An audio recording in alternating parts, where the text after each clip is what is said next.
We're learning a very important concept. I'm telling you a story right now that happened to me when I was in the Mir Yeshiva in Brooklyn, New York. I was there, Shabbat Teshuvah Drasha. Listen to what I'm telling you right now very, very carefully. Everything was, Eli Brudny got up and he said like this. He said, how do you zocheh for great things in your life? How do you zocheh? So, all right, you ready for this?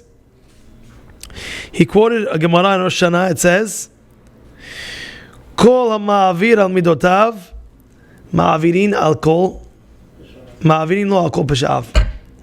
That means a person in life. Sometimes people do things to us. Yes, you get screamed at, you get stepped on, you get yelled at. People do things sometimes, you know. But at the end of the day, if you ma'avir, if you I'm mochel, it's fine, is this ma'avin alav kol peshav, they'll wipe out all your peshaim. Meaning to say, if you're light on that, then in Shamayim as well, they'll be light on you as well. Meaning to say, not to say that you can do a sin and this that, to say that there's a very big inyan to let go. There was a very famous story with Rabbi Kanievsky. And a lady, it's a famous story, everybody knows the story, but I'm going to tell you real quick. A lady needed a child. So she needed a child badly, she didn't know what to do, and this, that. So Rabbi Kanievsky was telling her, if you find someone that's ma'avir al midotav, find someone that's going to let go on his midot, get a beracha, and that beracha is a very powerful beracha. So she said, all right, thank you. She went, there was a wedding a few weeks after that.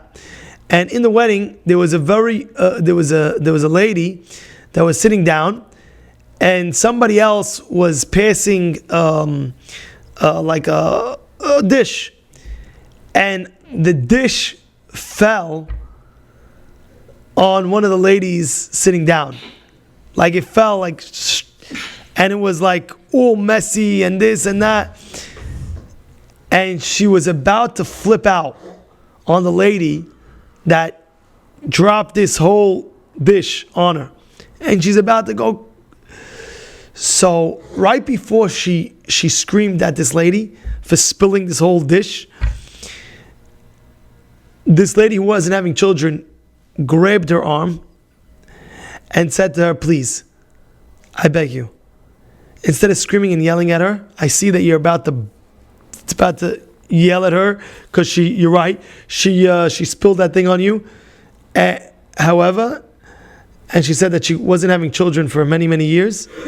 Could you control yourself and give me a beracha that I have a child? And she felt so bad for this lady that needed a child. She said, okay.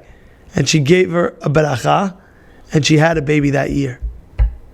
It's for Reverend Kanievsky, a story that she told somebody, because the power you have when you ma'avir, you're 100% right, but you let go, you should just know in Shamayim, you're making a whole ruckus. You're making a whole Hashem. You're 100% right. You let go, boom. Perfect example. You're looking for a parking spot. You know how hard it is to find the parking spot? You know sometimes? You know you're looking for a parking spot? Finally, you're there, right? And you're waiting for the spot. Fine. And you have the spot. You have the rights on the spot. A guy pulls out. And another guy just reverses right in. And you're waiting for the spot. And you have your blinkers on. And you're 100% right. But you realize, you tell the guy, excuse me, I was waiting for that spot. So now the guy's like, So now you want to flip out on the guy. What do you mean I was in it? And you know that's not going to help. It might help, it might not help, but you say to yourself, you know what? All right, I'm not going to fight with you. Take the spot. I'll go get another one. You understand that one? Like that, you ma'avir maludutav. All right, you're right. You'll take it. I believe it was Rabbi Lopyan. When he first got married, he told his wife, I'm going to give you 3 gifts. He says, what is the 3 gifts? I'm going to be mevater, I'm going to be mevater, I'm going to be mevater. I'll let go. Sometimes a lot of fights, husband and wives, the wife might be 100% wrong. But the husband, let go. It's okay. And the husband might be 100% wrong. Right, let go. It's okay. You understand? You're waiting for your wife to go to the wedding. You're waiting in the car for 15 minutes. You're ready to go crazy. And you have rights. I'm waiting 15 minutes. Where are you? You said you're coming out in 5 minutes. What happened? Control yourself. Mevated. You're 100% right, yeah? Mevated, no problem. Oh, I'm so sorry. I'm late 15 minutes. It's okay. Just let's go.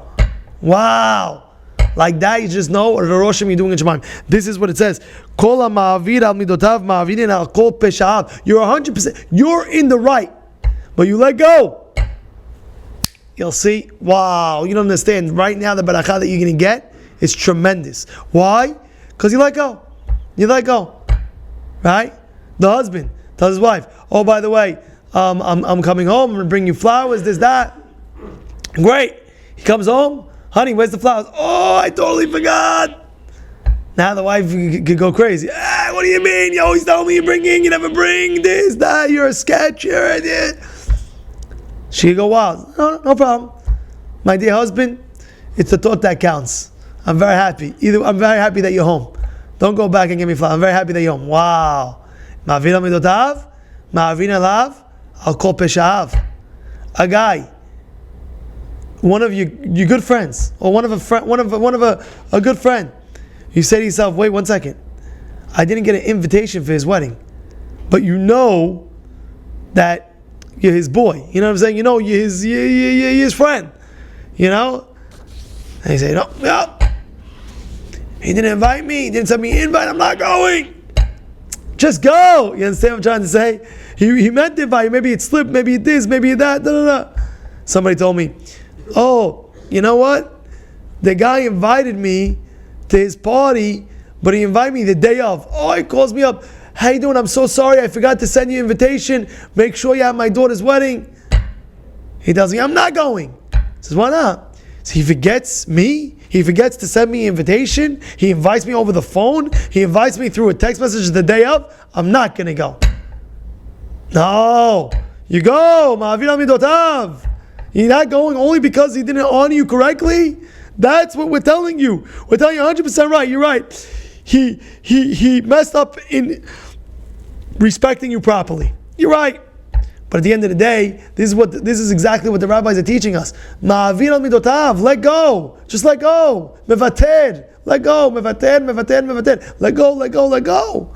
No problem. Let it go. You're right. He disrespected you by not inviting you through invitation, by just calling you the last day of. Let go. The more you let go in your life, the more, first of all, healthy you will be.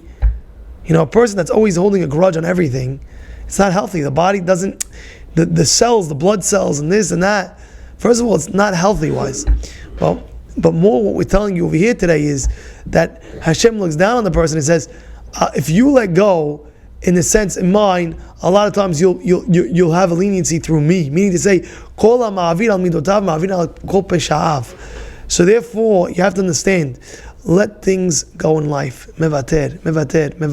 It happened? No problem. Another example. One time a guy sat in somebody's seat. Now, you know, it's your seat in shul. Okay, somebody sat in your seat in shul. Now you can make a whole tumult. You get out of my seat. I always sit there. But you know, tomorrow you'll get the seat. He's not doing it every day. It was one time a day. All right, sometimes you can let it go. You have to be the one, excuse me, in my seat, please get out of my seat.